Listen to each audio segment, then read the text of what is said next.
Hello everyone, this is Jimmy and welcome to episode 9 of Enigmatica 2 Expert. Last episode we set up our matter fabricator and it's been chugging away, turning scrap boxes and a lot of RF into UU matter. We have a little bit over 41 buckets in this tank and 16 buckets in the replicator. So that's like almost 60 buckets of UU matter. If we were to turn that all into advanced machine casings, oh dear, math. 60,000 divided by 16, quick. A lot.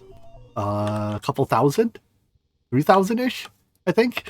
We could make 3,000 advanced machines. Right? Yeah, no, that's at least ballpark. 64,000 divided by 16 is 4,000, so it's a bit less than that. Yeah, like 3,500-ish advanced machine casings. Now, of course, we don't need 3,500 advanced machine casings. We would rather use it on some of this other stuff. But by and large, that means that for any item you see on this list here in JEI, once I make one, I'll just replicate the rest of it. Like advanced alloys, I'll replicate those. All these various machine frames for like the steel casing. This isn't exactly expensive, but it's a bunch of crafting steps that, sometimes involve using like that crafting table, and you have to make plates and yada yada yada. It just simplifies the process, and especially so once we get up to some of these higher tier machines, like this machine frame. Again, it's not expensive resource wise, but it's a whole lot of clicks and moving between a lot of different machines. So that just cuts out that process, and lets us replicate the machine frames relatively cheaply. So, with machine frames being more or less free, let's see what we can move on to.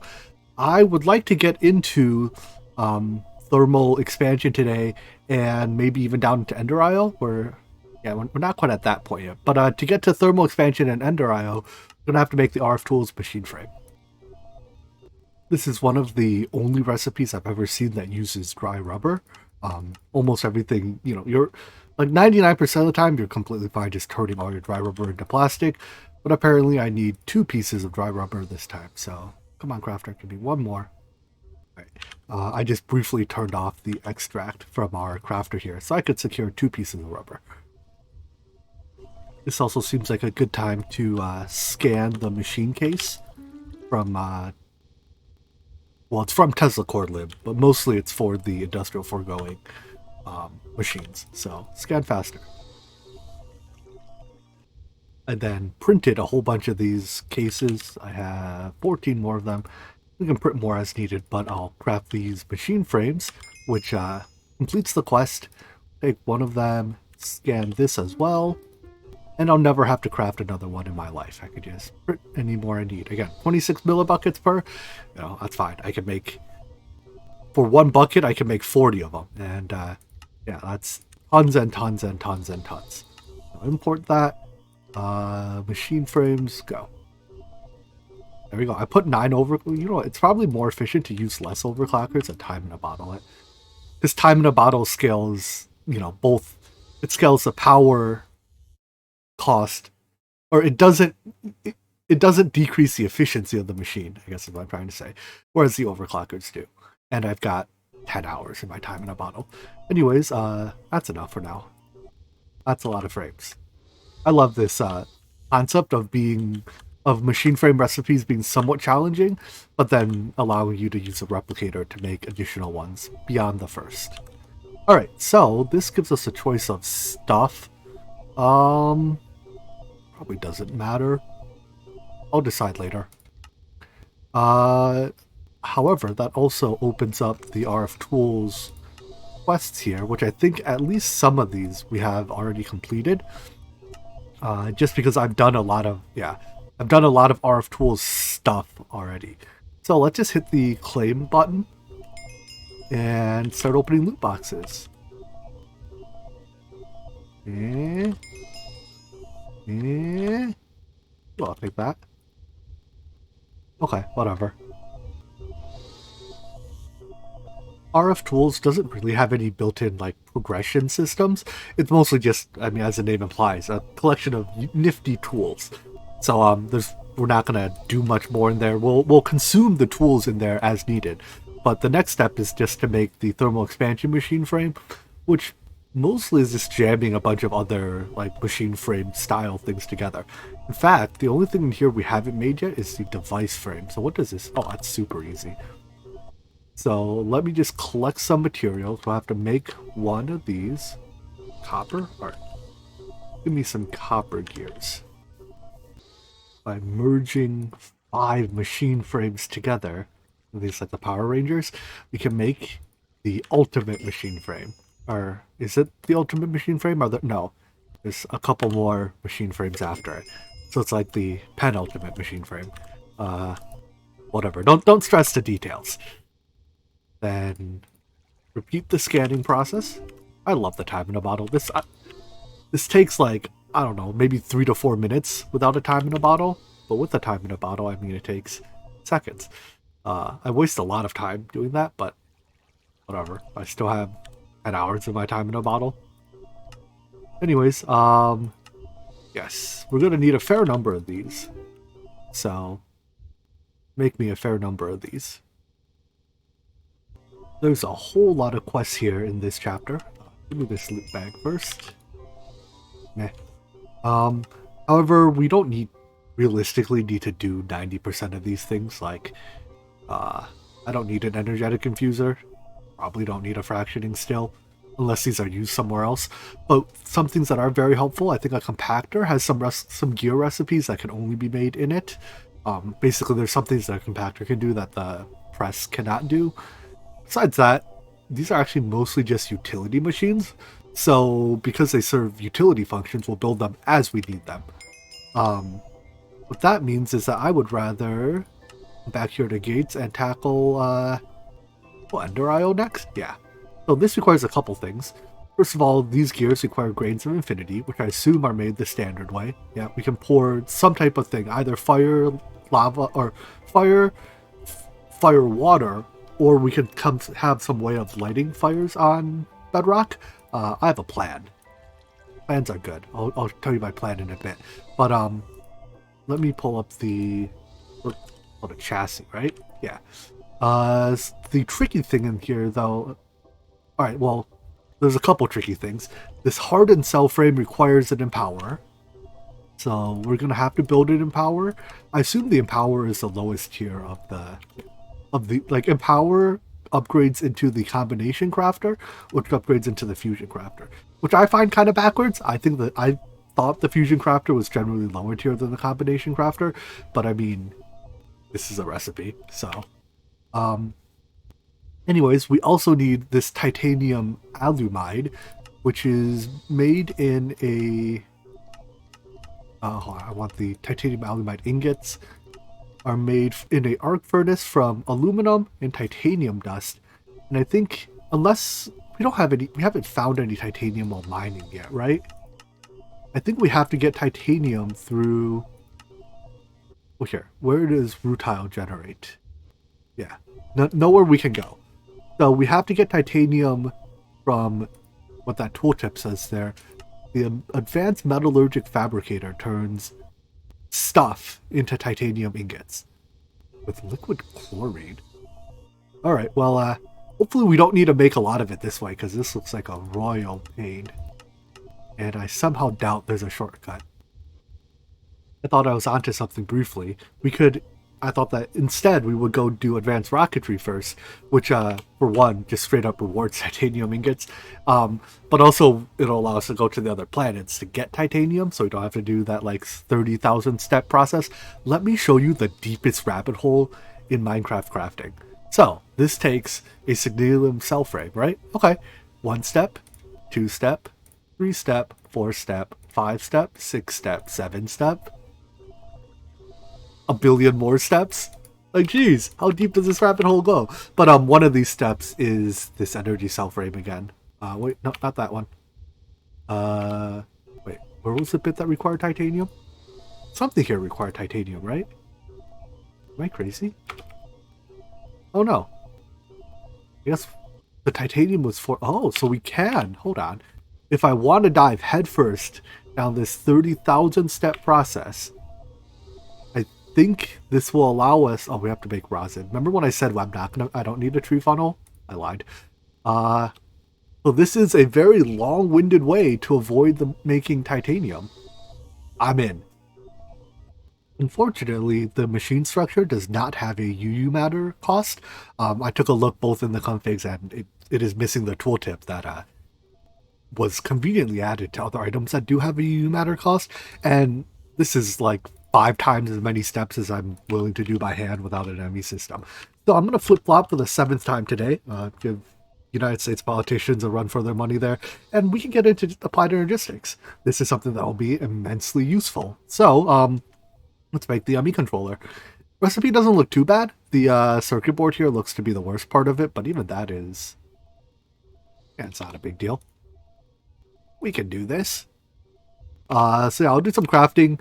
It is an annoying enough recipe that I probably won't make, like... I won't do my usual thing of making an ME controller the size of the moon.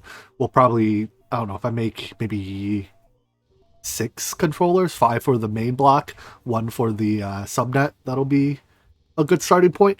Or maybe even less than that, I don't know. We'll make a handful of these, but it is a case of lots of steps. And if anything puts me off of doing stuff by hand, it's when the thing takes 30 billion steps. Remember this charger I made back in like episode 2 because I thought it could charge my my armor capacitors or something? I think it's time we put it to use actually being useful. So I'm gonna need a lot of fluix crystals. Jeez, where do I have room in this space? Right, well, you'll go here. It can be powered with RF, but it only accepts energy at the top or bottom, which is a little bit annoying. Yeah, that's fine. And then we can just pipe items in and out of it. And the charger is a smart machine, so it won't allow items to be withdrawn from it until it's charged. So it's as simple as hopper feeds Certus ports in, hopper pulls charge Certus out. Yeah, each ME controller here uses, let's see, 1, 2 blocks, 3, 4 blocks. Here's a little bit more Certus for that, or fluix rather. And let's see, this uses a bunch more, so it's a lot of fluix for each ME controller. I also want to upgrade our basic inscriber here to an advanced inscriber, just so I can like automate it more easily and queue up tasks. Are you not time in a bottleable? I think I knew that. Yeah, applied energistics machines are generally speaking not time in a bottleable, which is a bit of a shame. But the advanced inscriber with accelerators, can we make these by the way? Does it have to be pure? No. Yeah, we can make these. Is not half bad. So the downside is it only accepts AE energy, like it doesn't accept RF like the regular inscriber does. So the first energy acceptor has to go power the inscriber. Oh well, no biggie. Alright, so 2 of those give me the inscriber, and we should be able to upgrade you to an advanced inscriber. Woohoo! Making the energy acceptor also allows us to make the crystal growth chamber, which just grows these Certus seeds and later fluix seeds pretty quickly. Again, with accelerators, they become extremely quick, but I need some pure Certus to make accelerators. So, I mean, this is like 30 seconds to grow. That is acceptable. Conveniently, the advanced inscriber, unlike the basic inscriber, is time unaboutable. I think the difference is in the implementation of when the work is done. Basically, for the applied energistics machines, they're done not when the tile entity itself gets ticked, but when the basically as like a post-processing step every tick, all the advanced or all the applied energistics stuff does its work effectively atomically. So as opposed to like each entity doing its work individually, whereas the AE2 stuffs, each entity does its work individually, which means that by time and bottling it, we speed it up a lot. And by combining accelerators with time in a bottle, vroom vroom. Man, these machines aren't half bad when you can speed them up this much. Alright, make the last few. Where's my last few redstone? Go. All right. Well, at some point, we'll definitely want to automate the inscriber process. Although, if I recall, inscribers were kind of annoying to make. Oh no, they were annoying to make when I made my first one, but not anymore. They're not. So, yeah, I guess I'll set up a system to fully automate inscribers later. For now, back to working on this. I think I still need to make some of these diamond processors. How many diamonds do I have left? There's a stack here, but I haven't, you know what, I never actually hooked this up to the drawers. So if we come down here, find the drawers. They're here somewhere. Looking for the drawer controller. For some reason, I can't scroll this UI. This is like, I wish this had a search. Is this search? No. Oh boy. Here somewhere. Here we go. By starring the two drawers, we can now see all their contents from our tablet, which means that we can see our, is that 2,000? 2,475 diamonds. Woohoo. Help me. I'm stuck in bed and getting beat on by a zombie. I can't hit the leave spawn or the leave bed button. Please? I can't even hit escape to log out. Ah! I can emote at him. Goody. I just kicked myself from the server so I could relog back on. And we're golden. Lots of mobs here. Whatever. I went to the Nether for a quick binding trip to grab some quartz. The intent being to make a whole bunch more Fluix crystals. Excellent. 8 more stacks of Fluix crystals. It's taken a moderate amount of resource processing, but I can make 9 ME controllers. I actually didn't check the quest here. Watch this give... Okay, no. I'll say, watch this give a whole bunch more ME controllers. Nope. Gives cables, though. That's nice. And is there a quest tab for it? I think I briefly saw that said there's no chapter. Well, darn. Not that I don't need the guidance from quests. I just want the rewards. Oh well. Now to set this up, I'm gonna build it over here, about where I have this P1 waypoint. I think this is from when I was looking for the Nether fortress. Because I built the mob farms on that side, it's kind of like a wall that makes it hard to expand that way. So we'll build here and expand, like, I don't know, I'll probably knock out most of that mountain at some point, and we'll expand that way. So our starter controller, yes, we have 8. We'll go like that, and then we'll put our P2P subnet controller here-ish somewhere. I still have to do a bunch of other crafting, like P2P tunnels. Standard recipe. Love it. I'm not going to dive into the details about how I lay out my ME system again, because I've done it like 100 times by now. If you're interested in that, I'd recommend checking out my Infinity Evolve series. I think I gave a good explanation there. It's for an older version of Minecraft, but Applied Logistics is more or less the same. But the long and short of it is I use a lot of P2P tunnels to minimize the need for dense cable/conduit, and where possible I use dense conduit because it can share a block space with my energy conduit. So what I'll probably do is run ME conduit down. Yeah, none of these are channel devices, that's fine. Run ME conduit down the backbone of my energy system, basically have it share the same backbone, and then in places where I need functional channels, I'll put a P2P terminal or P2P tunnel there, branch off some connections, and use that to, do the worky bits. But this allows me to send a lot of channels wherever I need it, while maintaining, how do I describe it? Send a lot of channels wherever I need it, while not using either too much space or too many cables. Very convenient. All right, this is good enough. Now, next up, I'd like to move most of my item storage over to Applied Logistics. Although for now, I think I'm gonna stick to keeping the items in the modular storages, because that allows our tablet to continue to work. Although, is there a wireless terminal? There is a standard wireless terminal, and there are infinity cards. So I suspect if we... here we go, the wireless crafting terminal. The wireless crafting terminal doesn't have that bad a recipe. Unfortunately, the infinity card looks like it does have a pretty bad recipe. This isn't even found in ore generation. It'll be some time before we can make the infinity card. We didn't happen to get that as, like, a drop from something, did we? No. Optimistic thinking. Alright, so, yeah, I think I'm going to continue to store items not in digital storage, but in just large arrays of modular storages. And we'll move over to digital storage at a later time. Notice something kind of interesting. The step assist, I think it's the step assist provided by these boots. Well, without the boots, okay, so without the boots, I can't walk over my my conduits at all. If I put these boots on, I can walk over them this way, but not that way.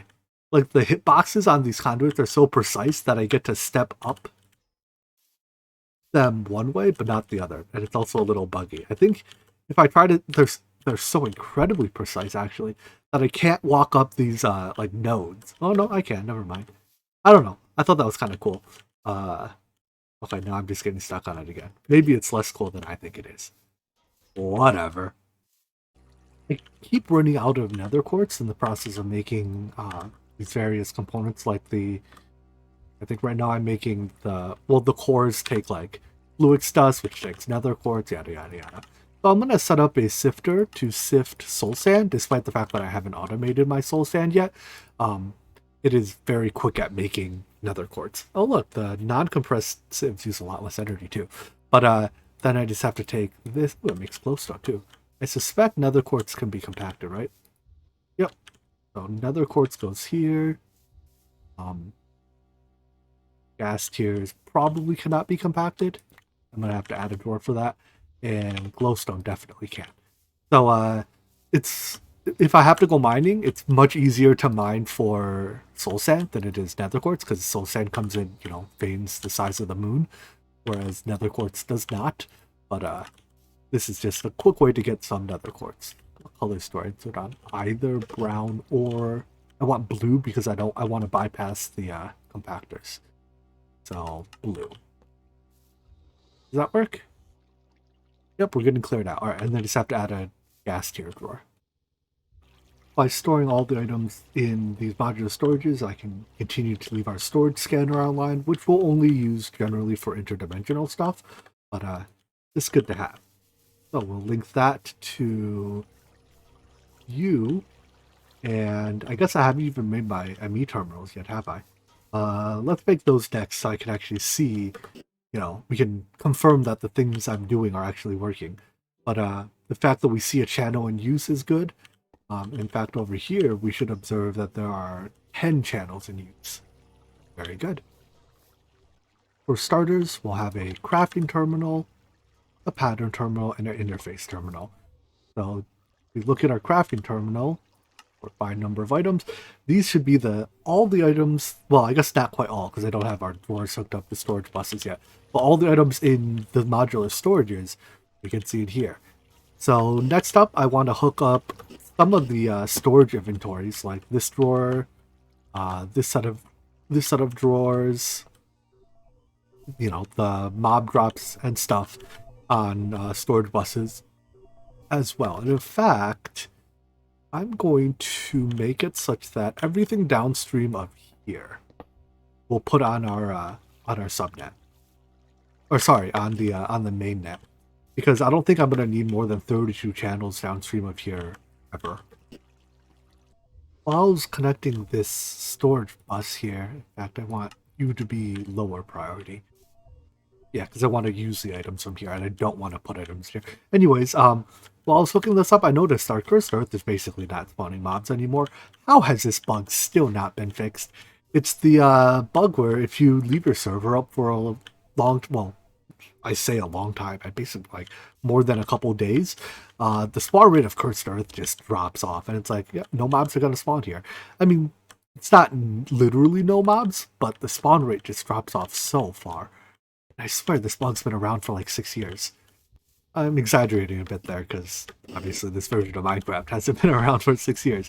But anyways, enough of me complaining. Now with all those storage buses hooked up, we can see, haha, we have tons and tons of items. When possible, I'm going to prefer to use this crafting table over the terminal because the terminal is a little stupid sometimes. If I craft, say this, right, it's like, yep, let me use this circuit. Well, I guess I have one of those circuit. Hold on. Wait. Now it's not being stupid. Now it knows to... What? I don't get it. Sometimes it knows it can substitute the circuit. Sometimes it doesn't. The crafting terminal is far better about usually getting it right. To that end, then, let's make the wireless version, even if it's a finite range wireless version. And then we can set up the auto crafting with that pattern terminal and all that jazz.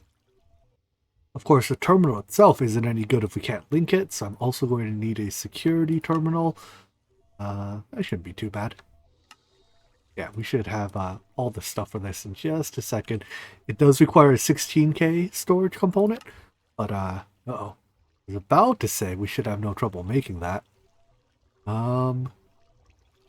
What's the matter here? Certus? Oh, I must have clicked the wrong one. Whoops. So it takes 9 1Ks to make 3 4Ks to make 1 16K to make the security term. Almost there. The end of the rabbit hole is in sight. To make the security terminal, this doesn't need channels, but it does need to be connected to the network. So like it knows which network it's managing security for, and then we can link it. So now our wireless crafting terminal is linked to our network. We still can't open it because we don't have a access point. So let's craft one of those. Access. Let's set you to JEI synchronized auto keep. That's my preference. All right, access point. One of these. The range on the basic access point is unimpressive. 16 meters, which is 16 blocks. The range can be upgraded with, let's see, what are they called? What, wireless boosters or something like that? Wireless boosters. However, this ender dust is remarkably difficult to make. Either grindstone or pulverizer. Apparently we can't, or a sag mill. But I guess that means it's time to make the pulverizer. The difference between these two recipes. I don't know, look the same to me. Oh, I found the difference. It's a single crusher versus a double crusher.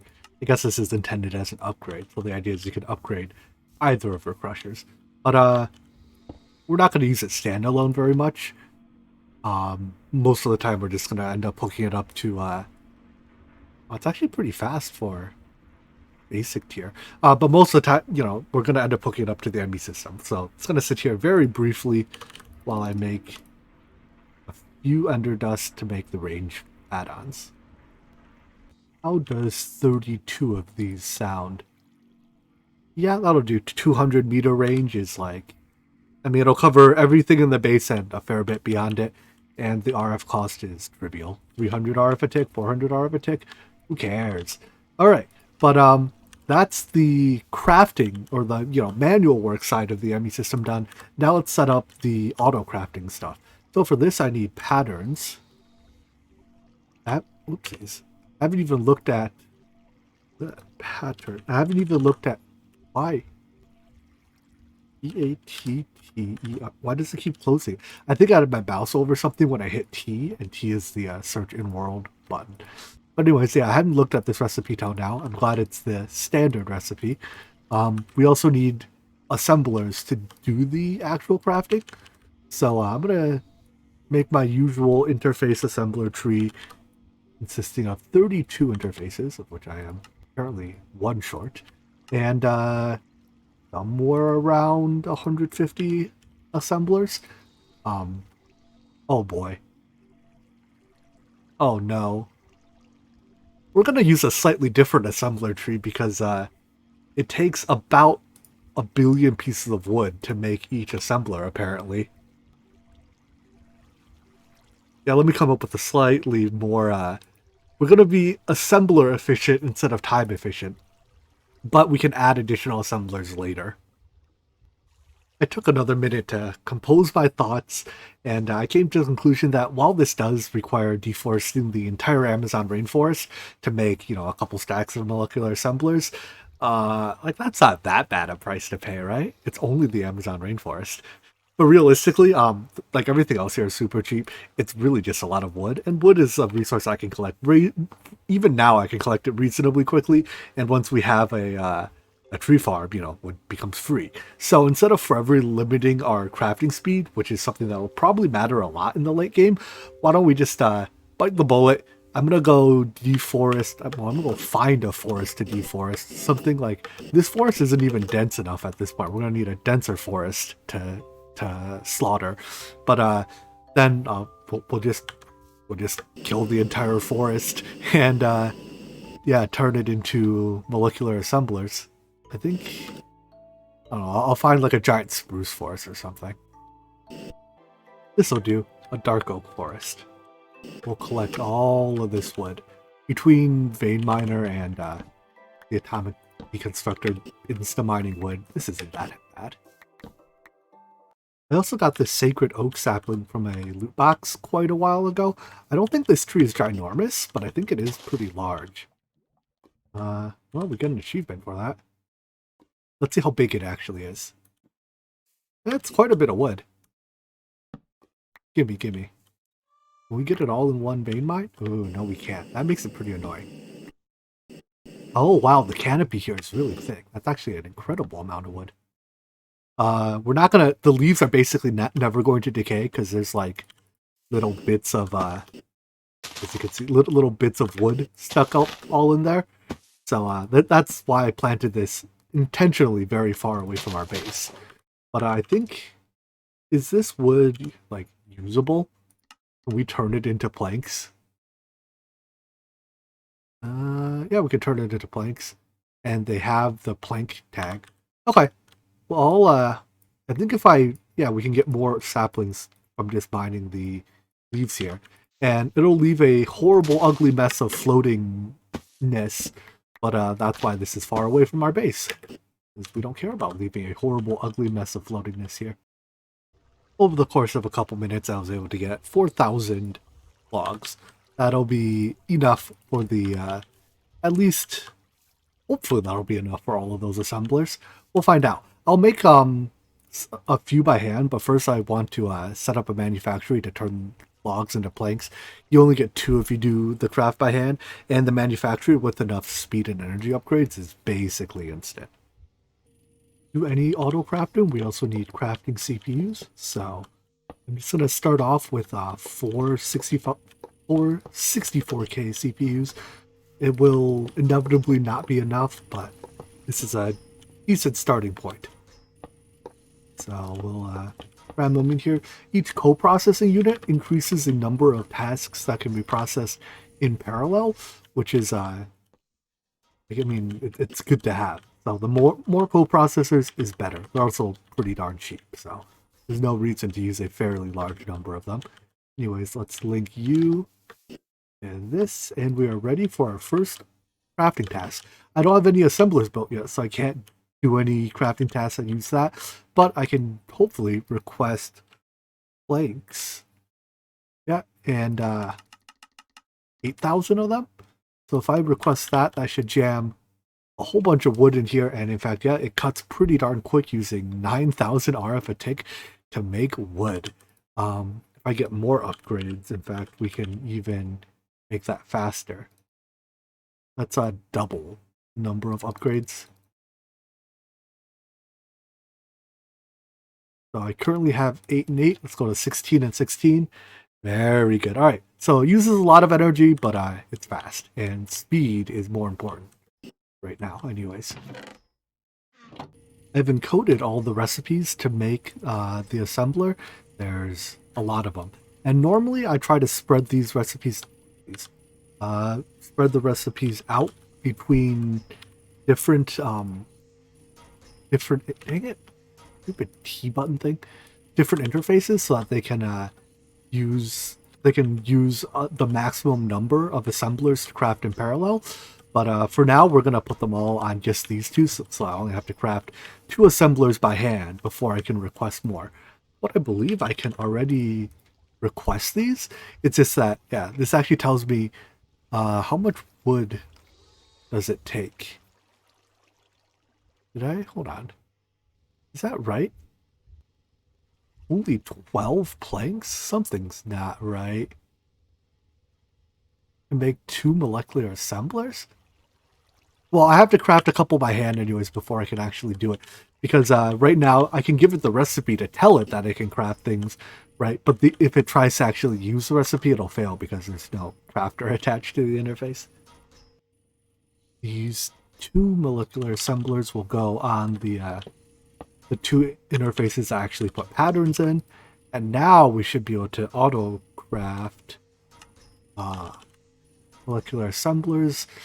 Let me recall exactly how many I need. I think it's somewhere around 2 stacks. Let's just start with 2 stacks. Will you be able to do it? Wow, it takes more wood and iron plates than I have. Yeah, that's all right. Well, I'm gonna go chop a few more trees, I guess.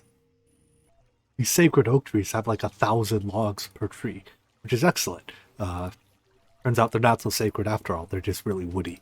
Anyways, let's try making those assemblers again. So 128. I also put in a recipe to make plates, and we are just over the 64,000 bytes. So all right, how about 120? There we go. Now we're just under. Lots of stuff. Oh, actually, we're gonna do something first, and that's make the accelerator cards. I have 8. Let's make another 20. Oh, missed the recipe.